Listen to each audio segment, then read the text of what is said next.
Hello, it's me again, your Conte Judy. So ngayon nga po, sobrang busy natin, maaga pa kasi nga po nandito lang yung dalawang alaga ko na matanda, agkoy.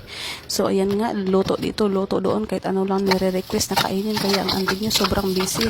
At maaga ko nga palang hinatid yung alaga ko sa eskwelahan para maaga ko masimulan yung trabaho dito sa bahay. Ito nga pala ang trabaho namin dito araw-araw sa Singapore bilang domestic helper. Trabaho dito, trabaho doon. Parang wala talagang karapatang magpahinga. Pero syempre, no choice man tayo kasi nga nangamuhan lang tayo para sa pangarap kakayanin lahat. Para sa pamilya, walang hindi kakayanin, di ba? Tapos ayan na nga, sinimulan ko nang linisin yung buong bahay kasi tumawag yung amo ko na parating na yung kaibigan niya. Syempre, nakakahiya naman may helper. Tapos ang bahay, ang gulo-gulo talaga, ang gulo-gulo.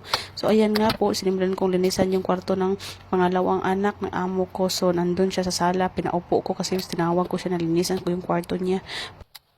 Pagkatapos niyan, pumunta naman tayo sa room ng amo ko. Minikos-mikos ko lang talaga yung paglilinis dyan. Hindi na kailangan mag-deep cleaning pa. Sus ko, nakakapagod. Magluluto pa ako mamaya.